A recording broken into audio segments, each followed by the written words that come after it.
Welcome to Nothing Less Than Extraordinary, and an amazing podcast dedicated to ordinary people like you and I that have done extraordinary things in our life.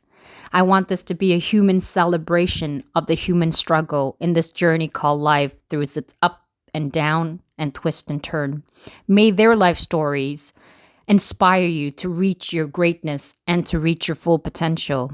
It is going to be a lot of fun, lighthearted, and raw in all its form. We will cover topics such as love, depression, divorce, parenting, woman in business, anxiety, addiction, self-love, forgiveness, and so many more. I am super thrilled and honored to have you here. My name is Ry Duong. May you have a great listening. So, welcome everybody back to Nothing Less Than Extraordinary. And for those who you guys are just tuning in today, welcome and joining us today. I'm super thrilled to be presenting an amazing person that I get the opportunity. And I started off my day as not so great, and now I have Brian to kind of brighten my day. So I'm so happy to have him here. So Brian Baird is here with me. Did I say that name properly? You can correct me too. Oh, it's Baird, but Baird. It actually probably comes from the root bard. And so, like, if you think about this, and bard in Scotland means storyteller, which really kind of means probably a teller of tall tales. Wow, which fits with you perfectly too. Yeah, because I tell tall tales. Yeah. I'm just a liar. You are a good storyteller, Brian. You really are. You have many talents. So I first of all, I just want to say I am super happy to have Brian, because one thing that I do is I love having men on my show. We don't have enough men on my platform. I think, Brian, you're actually the second person I'm trying to get more men on my show. I love diversity. So I like to have a little bit of every colors and flavor, and that's the same way in my life as well. I like to have all kinds of spices with different tasters and stuff. So Brian is one of my very short person that I've met, but one that I've come to connect. And honestly, I can say, I don't say this often, but I say have come to love. He's like an old friend that I've just met, but so looking forward to having him with me today. Well, so thank you for saying that way, because I make friends easily, or like at least I feel friendships easily. Yes. Not everybody does that in kind, but I'm, for the most part, with one or two exceptions along the way each year, there's some people that you just know you don't gel with. Mm-hmm. But, so the fact that we have that mutual appreciation for each other is very exciting to me, because there are a lot of people who their guard is so far up, their shields are so strong that I'm quick to build relationships, and some people that still scares them. Mm-hmm. I like that. I like that you added that. I'm also quick to build relationship, but I also is very picky in my relationship. I keep my circle very small. All the rest of the people that I have, it's more a connection, and you're not part of just the acquaintance of section. You've become closer in my favorite peoples to be around. Oh, thank you. You're welcome. And thank you for being in my life. So Brian is a lot of things. He does so much. I mean, how this dude get by into doing all the things that he does, it's amazing. But I wanted to first of all recognize him in the sense that for his kindness and his generosity, it's why I invite him on my show. I am choosy in terms of who I pick on my podcast. I like the same vibe, the same energy, and people who are things outside and different from me. So Brian, you are aligned with whatever the universe kind of brought to me. I was so happy when you said, yes, you're coming on, because I was thinking he's probably going to say no, but he said yes. Why would I not?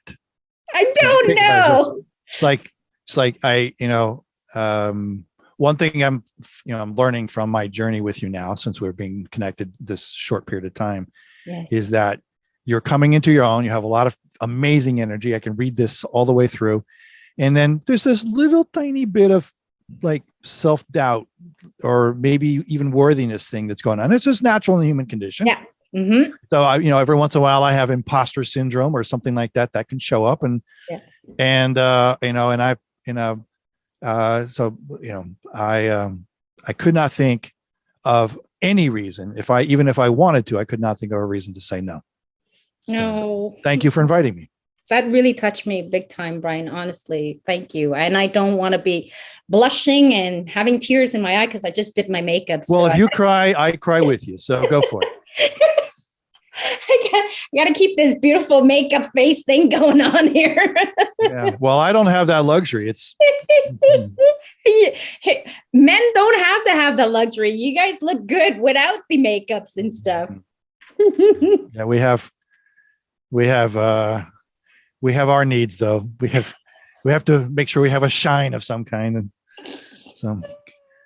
so okay. So let's dive into this. So our topic for today, we're going to be talking about the truth about relationship. And Brian and I, as you can already see, we're going to be going wherever. There's no filter. We're just going to be ourselves, and we're going to have just an amazing time because he is such a funny guy. And I love jokes. So he makes me feel so good. So I want to honor him by saying he's so much. He is a life coach, a healing guide, a hypnotherapist. He also is a social media host as well, has his own podcast, as you can see, as well, The Effective Way Doing Business at the Speed of Hearts, which I love. And if I could add, we also have $1 Million Feeling, which is where you are always too young to not enjoy life. You are always too young to not enjoy life. I love that. I love that. And he comes up with these greatest slogan ever, which is not a talent that I possess. So I'm so happy to have him because he helps me. So pause. Until recently, it wasn't a talent that you had, but we did some work together, didn't we? Did. And I didn't create that stuff. That came from you, and we just kind of like Play-Doh. We made something out of it. And we did a great job, and you are so fabulous. And like I said, he is so generous with his time, but he also defends social justice and environmental advocate as well. So today is something that, I want to be honest with honoring our emotions and stuff. Like I said, in the morning, I started off with not having the greatest day. There are days like that, and we're all human. It got better as the time went. I mean, of course, I went out to nature. My boyfriend took me out for a brunch, and then we did other stuff. And then I look forward to having my lovely friend Brian with me, and that makes it so much better. And he cracks me up. So, but today there's something that happened that we definitely want to honor. And I think, Brian, you want to speak about that. And I think it's important, and it's important to stay and stand in our truth as well as we're talking about the truth about relationship. Well, actually, this is about relationship with self in some ways. So actually, I'm going to probably be graphic about it, because I figured it would give full context. And so, and first we'll start with the framing. Is in the early decades of my life, I was a fairly reactive and unaware person. So in the last decade, I've had a tremendous experience of growth and connecting to better connections with relationships and connecting to possibly what we'll call the divine or the universe, and all those kinds of things. And then there are times when I feel like I'm ultimately, having just spiritual growth and spiritual thing. And then there are times when something happens in the human realm where we all live and we all spend time. And so it's not like we still got to eat, we still got to pay bills, we still got to do these things. And every once in a while, something happens in that human realm that is very, very disturbing to me. And then, at the risk of making this sound political, we had a young teenage boy who walked into a school today in Texas, in the United States, and so far the death count is 14 children, one teacher. And I was saying, the same crowd that enables a 14 or 15, 16-year-old to walk into a school with a firearm and do this is the same crowd that gets bent out of shape about embryos and abortion. And I'm not I'm kind of like apathetic about the abortion issue personally, because I'm a male, and so I'm never going to have one. And two, I don't feel like I have dominion over somebody else's body. So apathetic might be the right word, but maybe neutral. I don't know what the right word is on this thing. But I get really upset with people who get bent out of shape about protecting something that may not be a fully formed human being. And there's a lot of legal justification for saying that, not just what my opinion is. yet they'll do something. So when we were first getting connected, I was posting on 4 social media forums that I belong to, which have some political overtones, just to express my outrage that this is happening again. I don't know I know if Canada's had a few incidents, We had but nowhere near what's going on in the United States. This is almost a daily thing now. Anyway, and that started the conversation. So where I mean about relationship with self is, now that I've expressed this and I put it out to the people who are sort of like-minded in this energy, and we will all carry this, and hopefully will affect positive change for humankind as well as ourselves, is that I can now come back to where I am and realize that in order to have the impact that I want to have on the world, it can't be just about expressing my outrage. It's about also showing up in love. Yeah. So as outraged as I am with the people who've enabled this thing, I now have to think about the child, the teenager that committed this heinous act, and not just think of him in terms of being a monster, but try and figure out what happened in his journey that made him feel so compelled to take this kind of ugly, drastic action that did something to other fellow human beings. And so that's what I mean by relationship, because in order for me to now take that posture of like being compassionate towards this young man, I need to be compassionate to myself and realize, okay, I just expressed rage, outrage, or whatever it is, but I don't mean the kind of rage where I'm going to go do something to somebody, but just that sort of like, this has got to stop. This can't keep happening type of thing. And realizing that one of the things I need to do as a human being is recognize that person's probably hurting and not justify it. No. Just begin to create a path for understanding what that person's journey is. And then at the same time, maybe start to create some understanding for the people that I just expressed outrage to, about these people maybe I can judgmentally call them kooks or nuts or whatever the case may be, who just don't have their priorities straight or whatever. In my mind, they don't have their priorities straight.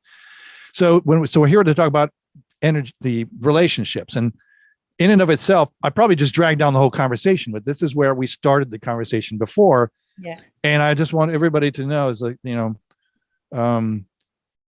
relationships are everything. And although I don't know this young man, I didn't even know the 15 people who were killed. I still feel the connection because those are relationships that impact other people, that impact other people, that impact other people. Yeah. And I'm also outraged about Ukraine and Russia and all these other things. So, but I don't wallow in that. That's probably a very important thing, is for self-care, self-love, all those other things. I don't wallow in that. Yeah. I just, okay, here's how I feel. And now what am I going to do to express my energy? And then what am I going to do to make it so that I can continue to do, which is my value mission in life, my vision of where I'm going to be going, which was not something I created. It was handed to me as my vision is to serve humanity at large. And I can't do it if I stay in that posture of rage. Exactly. Yep. And I want to say how important that is, to stand in our truth. That's why for me, I'm a big believer that it's important, whatever you're feeling or going through, you need to be able to express that and be authentic about it. And once you express the frustration and kind of let it out, and then you have, like you describe it so well, Brian, it's to be able to say, where do I go from here without staying and dwelling in the situation? I remember when I was younger, wanting to save the world, and your line, it is so true and aligned with me, which is basically helping humankind and talking about kindness and generosity and stuff. So raising the vibration of humanity and hopefully making this world a much better place for all of us and for all of our children and the future generation as well. But I remember being a kid wanting to save the world and then seeing the dark side and being completely crushed by it, feeling powerless, that I couldn't do anything. And I was trying to do so many things at the same time and not being able to accomplish anything. And I ended up going, what's even the point? Like, why even try? But then as I grow older and got wiser, I realized you can still do something and you can still stand in your truth to express what you believe. But there's a way of doing stuff, and at the same time, not to dwell into that negative energy and to look. And it's not a matter of like, there's time for everything. So you can sit in that energy, but at the same time, to have like what you did some kind of detachment and distancing and go, where can my energy be productively and positively being used in order to vehicle this in the right direction, which I think is what you're trying to do. Yeah, well, and yeah, exactly. And so, and what since the theme here we're having is about relationships, is you serve nobody by wallowing in rage, including yourself, not just everybody else. And so, and our relationships are not a one direction thing; they're an all direction thing. Yeah. So if I want a healthy relationship with myself, I must have a healthy relationship with the others I connect with. Yeah. And if I want to have a healthy relationship with them, I need to make sure I have one with myself. Mm-hmm. So rage can be a disconnector. Mm-hmm. Outrage can be a disconnector. Anger can be a disconnector, because mm-hmm. underneath those things, and I'll tell you right now, is that anger and rage are usually connected to fear. Almost all the time it's connected to fear. So if I'm being really honest with myself about it, is I'm afraid of these kinds of energies that show up that can snuff the life of people for no reason, for no real discernible reason. Mm-hmm. And even if that person's hurting, like, why did it have to be this way that they expressed their injury or their pain? Yeah. And so the important part here is to look at if you want to use the expression, the meat of the matter is it's all about relationships. And if that person had had an opportunity to build a healthy relationship, maybe this would never have happened. Yeah. If I'm at the risk of sounding political, if Putin maybe grew up differently, Ukraine might not be happening now. Because there are a lot of people I actually know who have been working in his arena, so they know him and the energy. And in those and the things that they've been expressing to me is that he's not the same man today that he was even a decade ago. He had the underpinnings to create what he is today, but he didn't behave this way 10 years ago. He's just gotten worse over time. Something is decaying in his energy. So now you have to go like, well, what could have been done to make him show up and more in service to humanity rather than to self? Mm-hmm. And we may never know the answers, but the idea is let's at least explore how we can help others find their highest vibration, so that they are spreading the energy around and maybe reaching the Putins and the 15-year-olds. I actually don't know how old the teenager is that walked into the school. I don't know. I didn't get that piece of information, but we can raise the vibration of the planet by being energetically committed to making sure relationships are healthy at all levels, including and especially, not separate from, but making sure we don't leave ourselves out of the equation. Relationships. I think that's very, very true to say that, because oftentimes we forget the relationship with ourselves. And I want to be able to say, like, when we started our conversation talking about relationship, it was so stimulating, the conversation that we had together. I talked about, like you were saying at the time, you were completely a different person, unaware of the situation that around you. And you made such a drastic evolution, which is really hard. It's really hard for people to do and to change themselves. I was talking about with regards to my unhealthy relationship in my 17 years relationship within my marriage.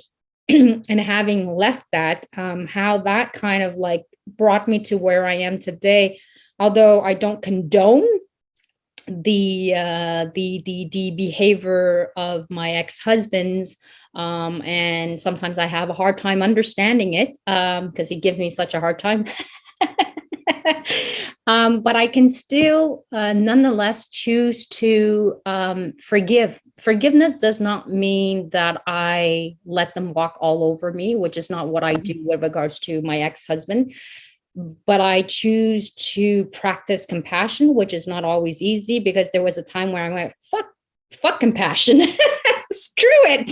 I'm like, if they're going to hurt me, I'm going to hurt them back, which is not totally something that I can actually do because genetically it's not in my gene. So it's like, yes, I say that like everybody else, but I can't seem to hurt anybody. So let's just be true to me. I can't do that.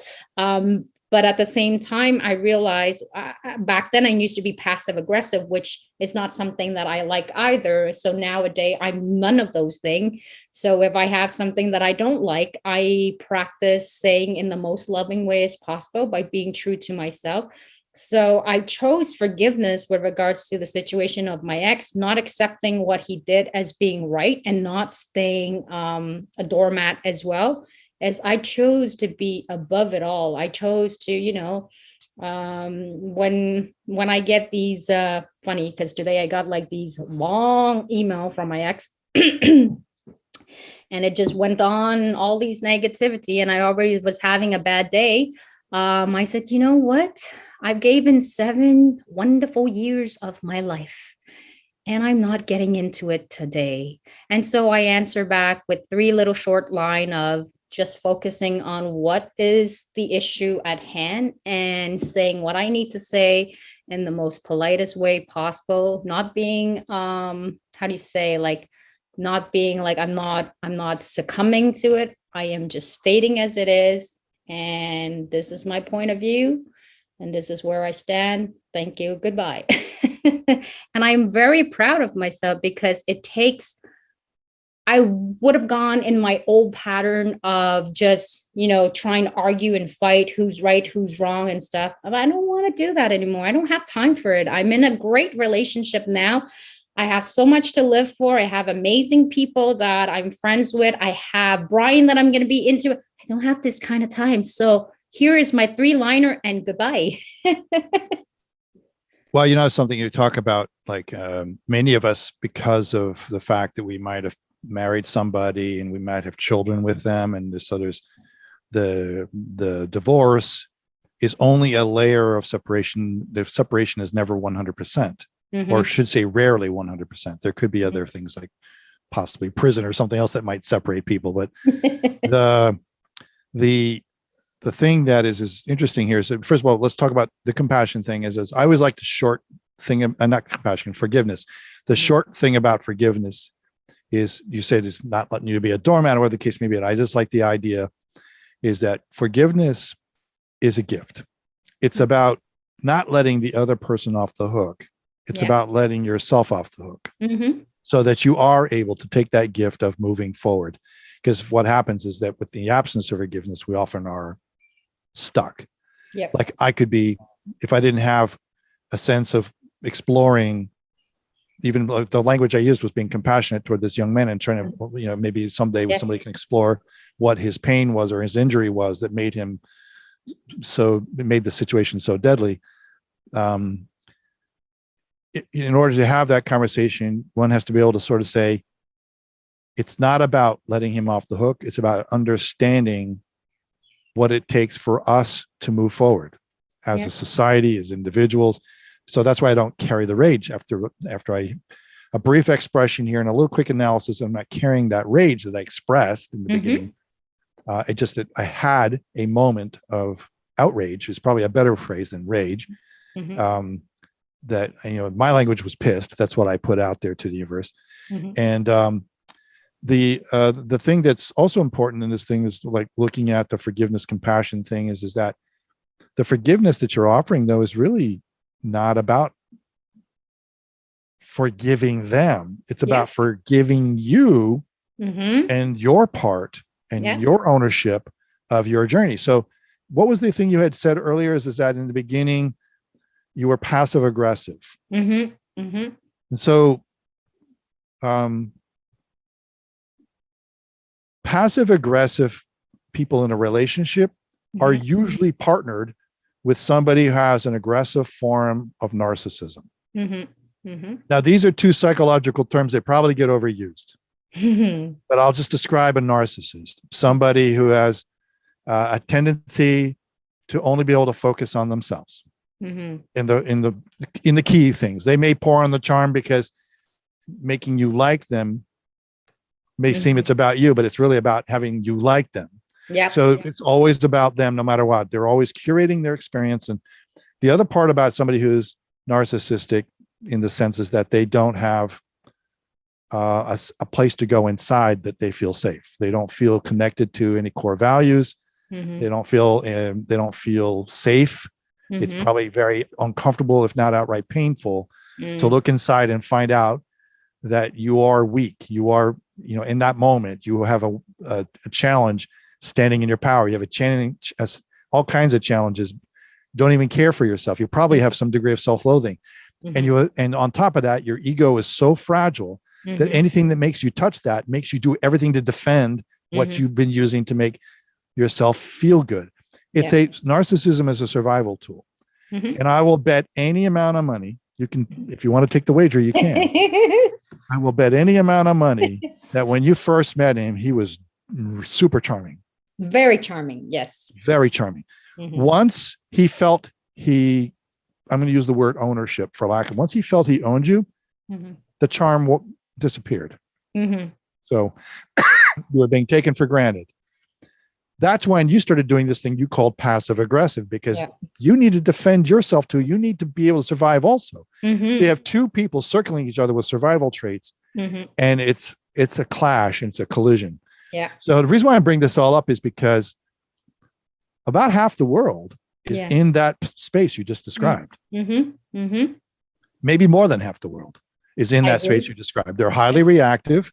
I was much more like the male in this picture when I was younger. So it took a really big spiritual 2x4 to the head to have an awakening of sorts that made me realize is that I was simply an unhappy survivor in the way I was living. And that if I really wanted to be happy, I was going to have to start to look inside and nurture the child and all these other things you probably hear about over the years. And that's where we're talking about now, since we're talking about relationships, is in order for you to do your work, you had to work on yourself, relationship with self. In order for me to become not that reactive, fragile ego person that used to exist before, I had to reveal my connection to my relationship with an authentic, loving form of myself. And you and I, when we look at the conversations we've had offline, is that our journeys are about helping other people or guiding other people to having an authentic, self-loving, powerful, truthful, high quality, trusting journey. And I love that, because Brian, I think so many men would actually benefit, but women as well, because you have men and women that are narcissistic. How did you journey? I'd be curious, because it's rare. I mean, I don't know a whole lot that has been able to go through the journey to arrive to where you are. So that kudos to you, because honestly, I would have wished for my ex to arrive to where you are. I mean, but I can't change a person. They are who they are, and I accept it as it is. I do not condone or tolerate it. I just live my life the best that I can. And the best revenge is to live your most happiest life and not just care about the rest. So that is how I choose to live my life. But how did you journey from being that person when you're much younger to being able to look inward and do all the internal work to get there? That's a loaded question. So in my particular journey, first of all, it's unfortunate in my calculation that most people who are in that fragile egoed state will likely go to the grave in that state. There's a spectrum of narcissism, by the way. So not all our narcissism is abusive, and some of it's just attention getting or those kinds of things. And so, I look at the people in my universe who happen to express some characteristics of what we popularly will call narcissism. And I've known people who are very, very malignant and sociopathic, like for no reason at all, they'll tell you a lie because it somehow or other makes them feel they can look better. Even though if you know what the subject that they're talking about is, you very often go, this guy doesn't know what he's talking about, or this woman doesn't know what they're talking about. So but they're putting that in perspective is that my father was more of that malignant sociopathic type of narcissistic energy.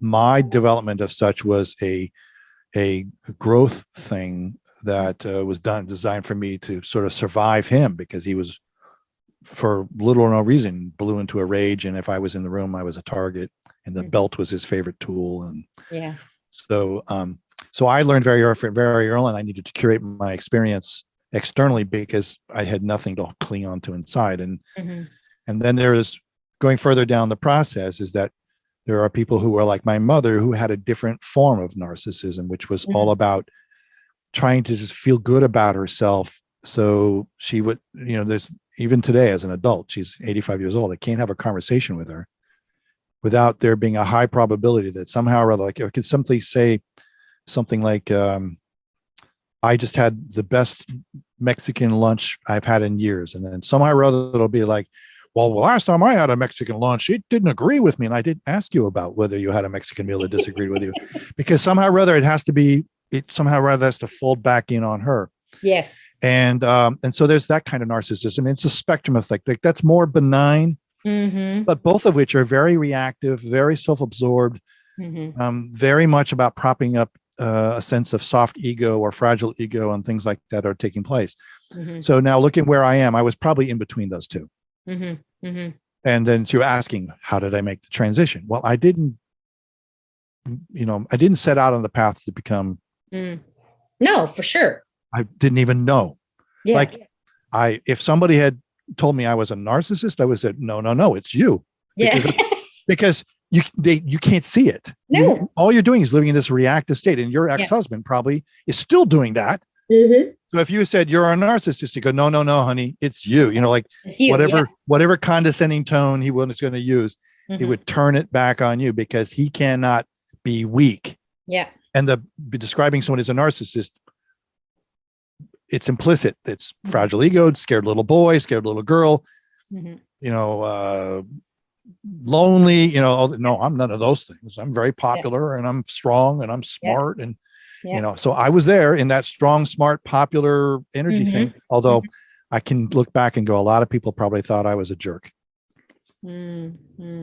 So anyway, what was the transition? There were little door openings. Okay. And it's possible that if I had ignored the door openings, that I would not be having this conversation with you today. Oh, I'm so happy you did all of those little door transitions to be where you are today. The adoption of my daughter, my father's memorial service where they knew a man that I did not. So there's a sense, well, maybe people can change, being a father, not just adopting a little girl, but being a father is a way of learning about yourself. Yeah. Being a parent is a good way to learn about yourself. That's why when people don't want to be parents, I don't judge, because that's how I started my journey. I did not want to be a parent because I wanted to break the cycle. I saw parenting as a cyclical thing. So I saw what my father did to me was that which I was going to do to my kids. Right. And so I was going to stop the cycle. That was about as aware as I was. It's just, I'll break this. It's not going to happen to another generation. But I married a woman who wanted kids, and I wouldn't have married her if I wasn't willing to release that thing. So I had this really perverse idea that I would just be an orbiting money-making parent. She would do all the hands-on stuff. But when we adopted a little girl, we went to China to become a family. And I beat my wife by 20 paces to get her and scoop her up. And that was an extraordinary experience, that suddenly I felt like this sense of love that I had never felt before. So that was a door opening thing. And then just being in kind of keeping that state of love was kind of carrying. It was strong enough to keep carrying. So then when I watched the world through my daughter's eyes, I started to realize that I was deeply unhappy and that I somehow or other had been playing a role in my unhappiness. And so there were these steps, gradual things that were awareness, until a certain point, it's almost like a rubber band had been cut. And then I just went through the gate into the world of awareness and healing and all these other things with extraordinary pace, and almost, I would say, an accelerated pace. And that, the bulk of what some people may have learned by the time they're 30, 40, or 50. And a lot of times we come out of our shells in our 30s and 40s, because that's when we start to go, I was reactive. I wasn't responsible. I don't mean responsible in a condescending way. I just mean I didn't own my life. I let others control my life. So I'm, here I am. I'm not letting those buttons that were installed in me hold anything over me. I'm not letting those behaviors of other people hold over me. I'm now working to be in control of my own journey. Mm-hmm. And I'm so happy because honestly, for us, the two of us, we love relationship because relationship is really the arc of our life. We all want to be loved. We all want to be seen and to be heard. And there's no greater power than to balance out all of the craziness in this world than to like radiate and spread and expand love. I really truly believe that love does do magical things in the worst of situation. When you see crisis and people are helping one another through loves and generosity, this is what prevails. And this is something, and correct me if I'm wrong, Brian, but I think we are aligned in that aspect, in the sense that we love humanity and we want to continue spreading on the love so that people can build good relationship that they can be proud of. I think a lot of kids who grows up who may not be loved or been shown love, get lost in their way. And I've seen that working with youth and delinquents, is that they suffer from a lack of love themselves. So they don't know how to react, how to embrace, and get lost in their direction. So they're doing their very best, stumbling in the mistakes as they go through. So I'm so happy that you mentioned to say that this particular adolescent that took the lives of all these children and a teacher, not to condone his behavior, but just to have, and not to also say that it's okay or deny. You could be enraged, you could be angry about it, but also when the timing comes, because you might not be able to do it right away, but when that time comes, is to show compassion towards this person that perhaps they might have gone through different things. Right now, you might not want to know what the hell. And I want to be very clear. My outrage is not really at the young man. Mm-hmm. My outrage is at the people along the way that enabled him. Yeah. Whether it was showing lack of love and compassion when he most needed it, or whether it was making it possible for firearms to be so easily in his reach. Mm-hmm. Those are two different groups of people, or could be the same. And I should say the idea here is that my outrage is for the conditions that befell him. I still don't condone the response. Mm-hmm. The thing he did was monstrous. Mm-hmm. However, it's not clear to me that he's a monster. People will label him such. Mm-hmm. Mm-hmm. And I should say, not very rarely does our behavior reflect our identity. Mm-hmm. So the odds are he's not a monster. He's just in incredible pain and has done this horrific act in some sort of dark protest for how his life has been going. You can use it as an explanation or a mechanism for understanding. It doesn't mean you can just say, okay, go home. You're okay. Now that we understand why, you can go home. Yeah. It doesn't go that easy. He's still responsible for his journey too. It's just that, so outrage really comes down to looking at things, or in this case, the healing option for me personally is not to be outraged by him, although it's horrific. But the outrage, as I was saying before, I was expressed, was for the people who made the firearm so easily available, and also, in my opinion, somebody know that this person was in need of certain help, and somehow or other they didn't get it.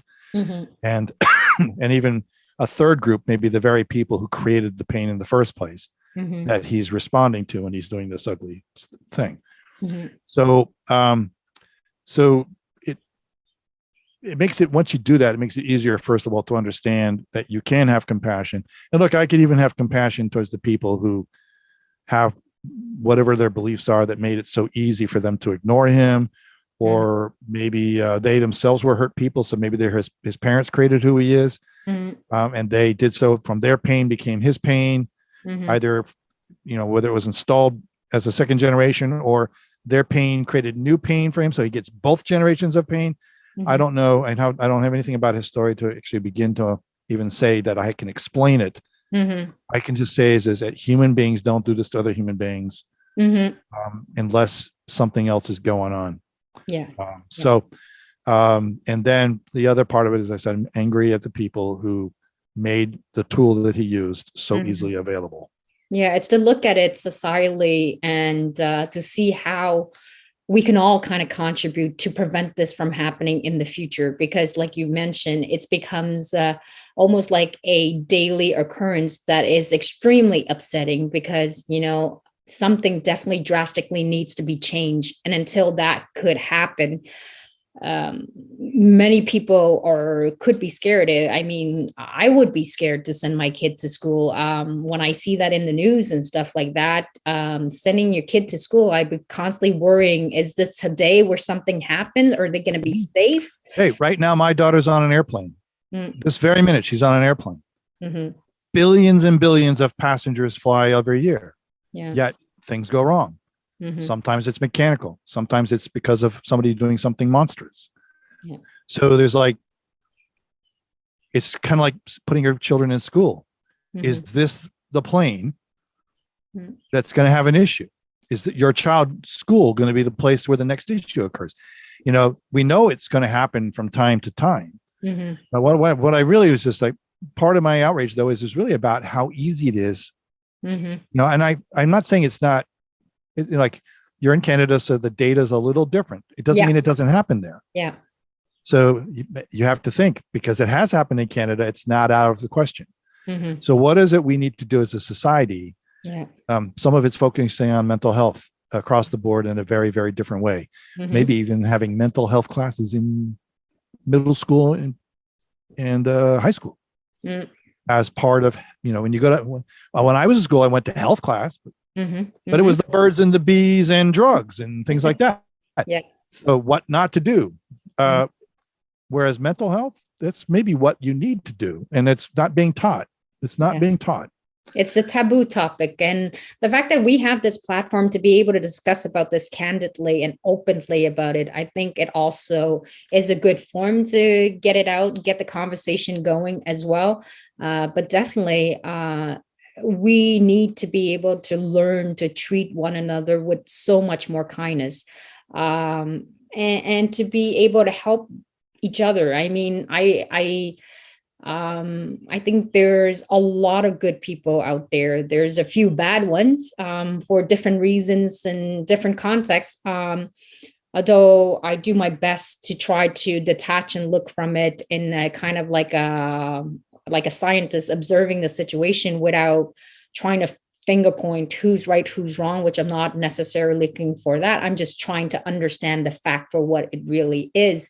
And then from there to see how do we go about in finding solution. There's never a perfect solution to come out of a situation. There's always learn and adapting and changing. But I think so long as we're doing something to move a little bit ahead, then you feel like you have a little bit of faith, a little bit of some kind of justice. I mean, I also think that you hit it on the head. First of all, justice is a weird word. I'm going to talk about your word faith in a minute.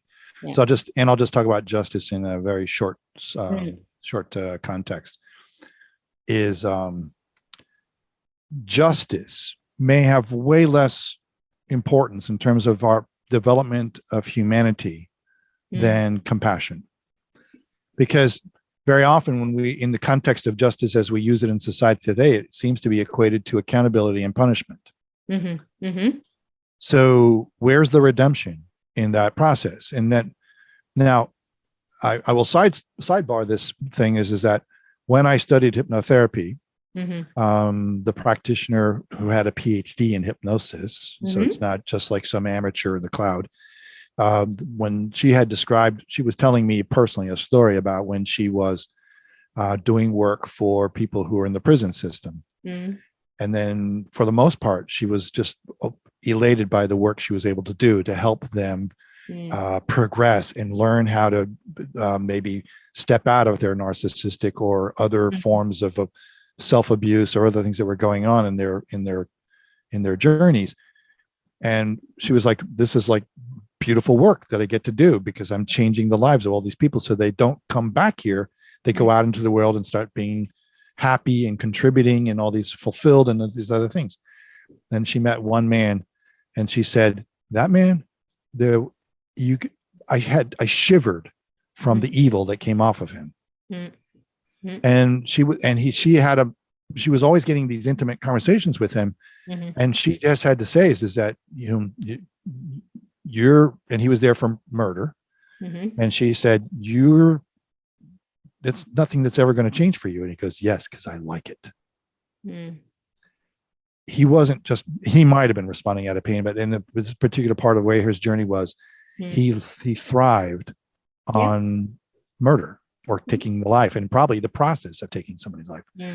And so, as scary as that is, so you had said something about people being bad. I personally believe the people who are like this man are very, very, very, very, very, very rare. And there's not much you can do about those situations. However, if we're going to raise the vibration of the planet, make humanity better, and all of us get to move forward in a healing way, we need to look for a compassionate and understanding approach to everything that takes place. We may resolve with the ideas that was just an out and out thing of evil that person themselves will never be redeemably anything but evil, and all those other things. So, so the bottom line, we're talking about relationships. Somehow we've gone through this a little bit of a darker conversation, but let's put this in perspective. But it's also the truth. I think it's important to be able to cover that part too. It's about, yes, I agree with this. So, maybe what we'll do is, if you're open to it, we'll have another conversation later on where we don't do this. But since we're already on this path, I just wanted to give, this idea that there's, in the world of humanity, there's this thing called the 80-20 rule. So you could argue that 80% of the people are overwhelmingly generally good. 20% of the world may be generally not good. But then we look at that 20% and we realize that 80% of that 20% maybe not so not good. Maybe they're just need some opportunities to change and grow and all those other things. So it leaves even a smaller 20% that's not good. And then inside of that is another 80-20 rule. And so if you can break this down and get to the point where there's really it's not 80-20, it's 99 and 1%. I'm just picking numbers. It could be even less than that, where you have to worry about 1 in 100 people are really that dark and really that challenging. And by and large, most of them want love too. Most of them want healthy relationships too. They just have never been exposed to a pathway that makes it possible. There may be, in a very, very small set of circumstances, people like the hypnotherapist that I trained with, one person in a million that is just irredeemably evil. Exactly. And I agree with you on that aspect, because I think there's very, very few people that are not good. It's just not to denial that they do exist. For the longest time, I like to see the world. I live in a pink world. So I'm like in Alice in Wonderland. Rose-colored glasses, is that the expression? Yes, exactly. And I didn't want it to see the dark side of life. Everything was supposed to be pink, and it's all I ever wanted to see, because the dark sky scared me so much. It seems to turn my world upside down, and I wasn't comfortable with that idea. But then I've learned, my sister, who's more realistic, she sees people and detects people very quickly as who they truly are. I see it too, but I choose to see the good in people, so I hold on to the positivity, which sometimes gets me into trouble. Right. And well, like, I can interrupt you, is like, sure. Your ex-husband. Yes. So contextually, he's a dark cloud. Yet when you put your forgiveness hat on and you look at the compassion of who he is and probably what created him as he is, because you probably met his parents. Yep. Or you met people who knows about him. His parent passed away, but I know about his parents. Yes. Right. But so you know something about a journey where he developed this self-protection mechanism. And you could probably understand how he developed this self-protection mechanism. So you're not excusing that he stayed that state. Yep. But you can have some compassion about the fact that you now recognize the scared, lonely, fragile ego little boy that's deep down inside of him. And then when he starts sending you this tirade of material today in an email, what did you do? You go, scared, lonely little boy wants to pick a fight because that's the only way he's going to feel good about things. But I'm going to I'm going to stand in my power. I'm going to stick to the subject. I'm going to respond and send him the meat of the matter, which has nothing to do with his tirade. And basically it diffused the entire situation. That's right. And I think that's very important to remind people to do that. It is so hard, especially in a divorce process, when you still have kids, that you still have to interact with the person. They'll always be a part of the children's life. They're always going to still be connected in your life. And it's a matter of trying to make the best out of the situation. I'm the type of person who wants to buy peace constantly at whatever expense, but I also learned to listen now to my own limits. Yes, I am a person who likes harmony a lot, like relationship, likes to help other people, but I also have a limit. And when that limit has been reached, which with my ex-husband, it has been reached and over surpassed, I no longer allow that. I stop it right away. I nip it in the butt and I stand in my power. And my power is, like, I know what I'm all about. I'm not getting into this game anymore. I've lived through that for 17 years. I'm not doing that anymore. And I choose to look at him with compassion and go, and exactly what you said, the life, the scared little boy that he is. I understand now. After we talked, I kind of knew before and assessed, but hearing from a guy perspective, from your perspective, shines so much light. I'm like, I had these aha moment. I'm like, it all makes sense now. And, he was raised by a dad that didn't have any love, who was abandoned as a kid, who was 11 years old and was left to fend on his own, living in somebody else's house in the basement and working day and night. And so he never knew what love was. And how could you ask somebody to know how to love somebody else properly when his only example was his father and living in that kind of whole situation and everything that he's gone through? So I have compassion for him. He has some good quality, but with everything that he made me live through, I chose to forgive him, because a part of it, I choose to forgive myself, because I really blame myself for not being smarter, for telling myself or beating myself. I'm going, how could I be so dumb and fall in love with somebody who's a tyrant? That's not a particularly good self-relationship tool to call yourself dumb back then, right? No. But you don't do it now, right? No. Yep. See, because that's the power of having a healed self-relationship. And, I was like, I may like to add to this scenario is that somebody in my universe told me a remarkable story. She was married to also somebody who exhibited some of the energy we're talking about here today. And she had decided that she was going to get divorced. However, she decided not to even ask for the divorce. And ask isn't even the right word. She decided not to pursue the divorce. That's asking for a divorce that's like passive aggressive right there, right? So and the idea, she decided not to pursue the divorce until she could unconditionally love the man that she at the moment could not stand to be around. And so, then mark you, it was not conditional love. It wasn't romantic love. It wasn't, if you give me money love or any of these other things. It was, until I can love this man despite all of these things in such a way that it has nothing to do with conditions. I can just love him, kind of like loving this teenager who just killed 15 people. Why don't we send him love? If we're looking at the idea of being aware of what unconditional love is, why can't we express that for somebody, even if they've done something monstrous? If you were a parent, if you're a parent and your child did something really drastic, would you stop loving them? No, I wouldn't condone. And I've asked myself the question before: if my son was to kill somebody and the police comes to me, would I give him away? I would.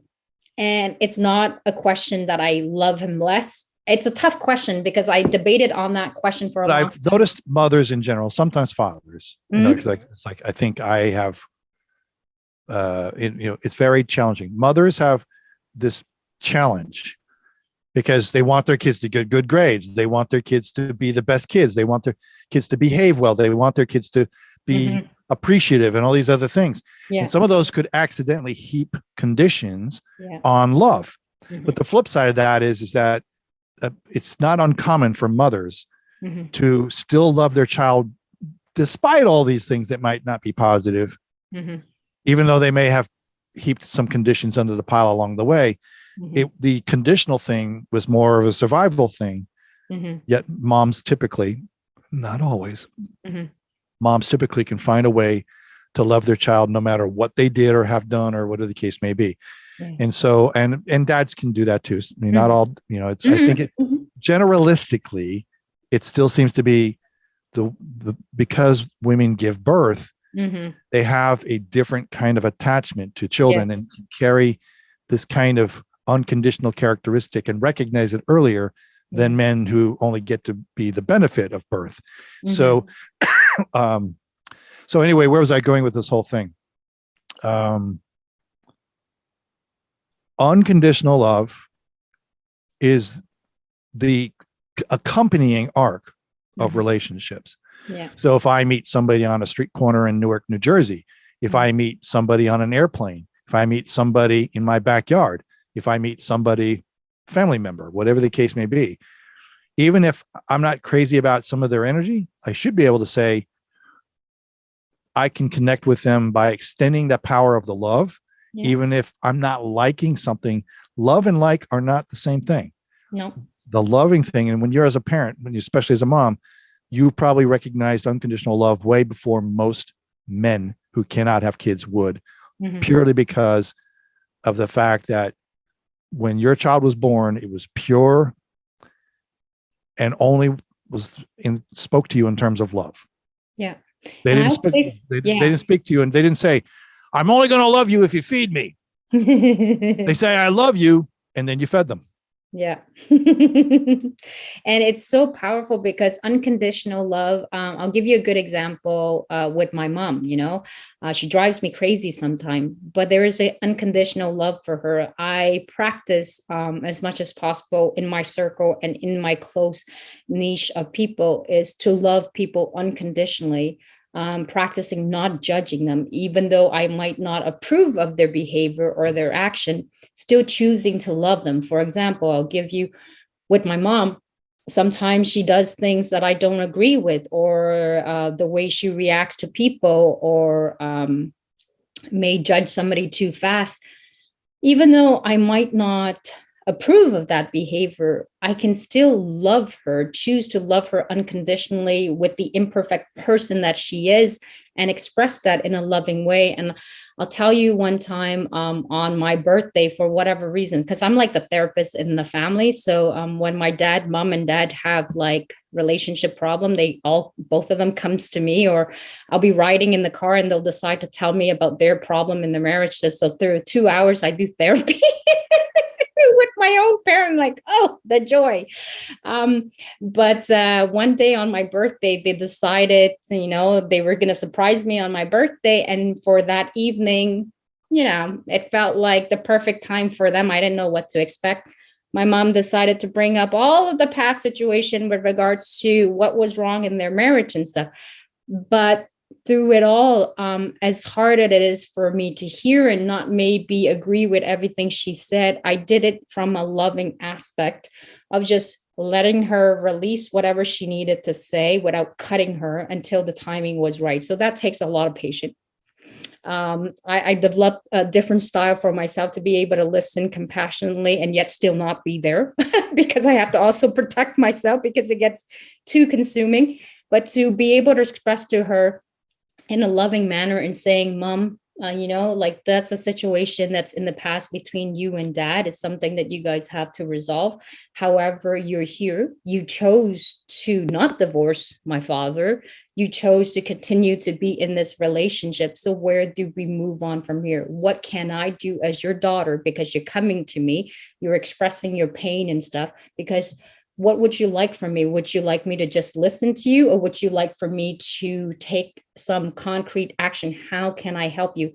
So what I realized by just doing that, listening to her and asking her how I can help her, and just giving her the space and the time. And for whatever reason, which I was really surprised, it brought her so much calmness, and she just felt, you understood me. So now I'm okay. I can go moving forward.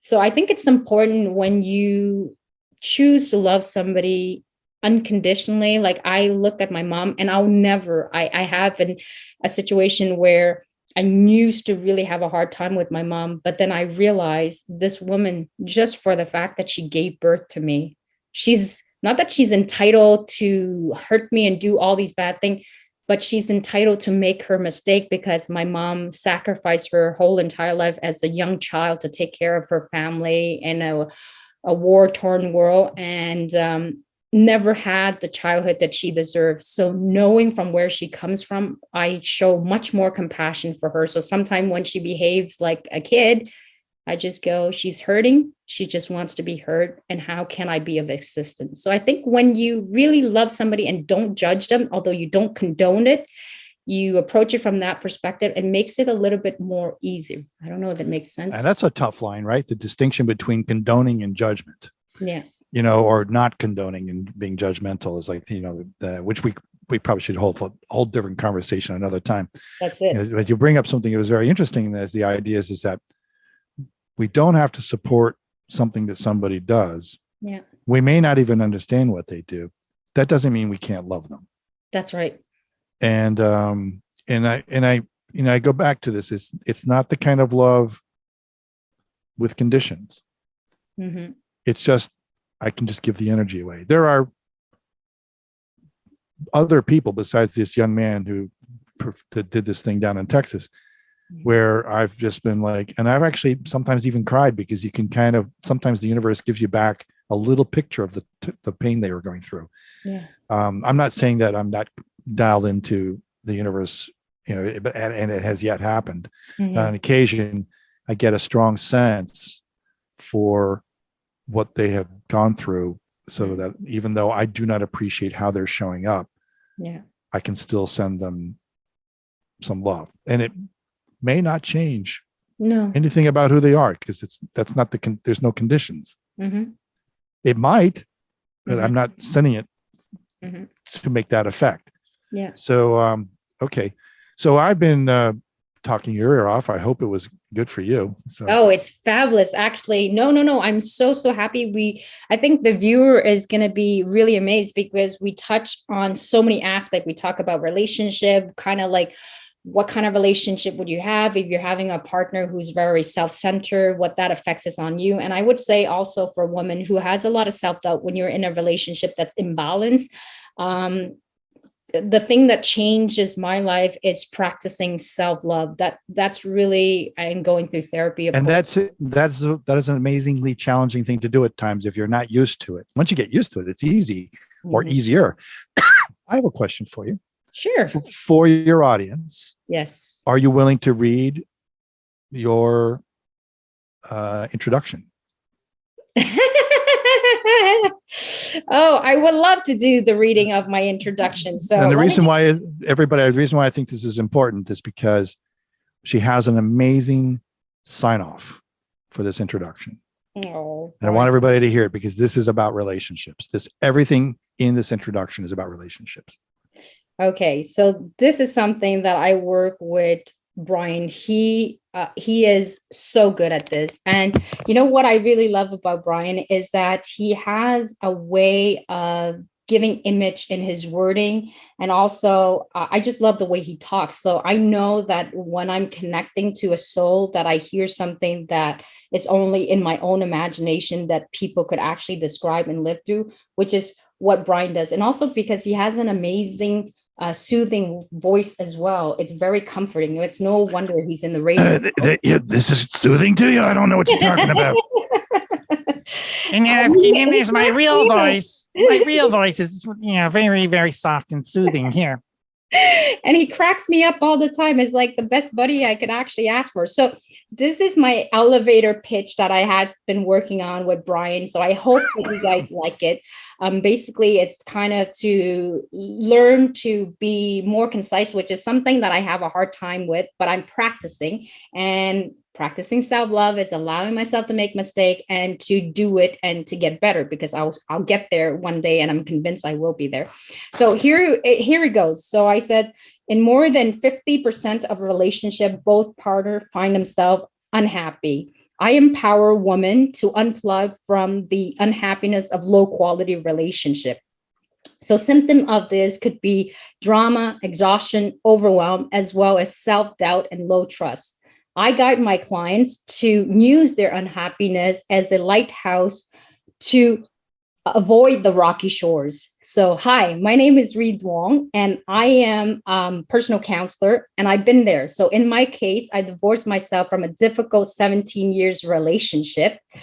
And I've developed tools and strategy to be able to support others who's gone through similar challenge. I help people and guide to revealing high quality relationship in their lives so that they can experience the love, the freedom, peace, and the personal growth, as well as trust that they are entitled to. Those who have worked with me experience high quality, those who have worked with me experience more joy, self-confidence, passion, and a love for life. And they also enjoy extraordinary life that include high quality relationship.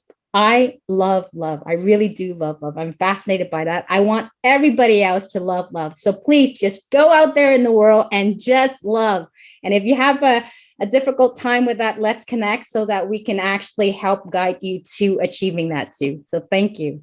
See how you own that? Mic drop. It's like you've got, because, and this is the beauty of how you serve, like, and you've got people who can testify to your ability to guide them away from the rocky shores. Yes. And when we were having the conversation, we were just able to stream together the power of who you are into this thing. And what's really, really powerful and huge, the best part is, I think that last thing also should be your podcast sign off. I'm serious.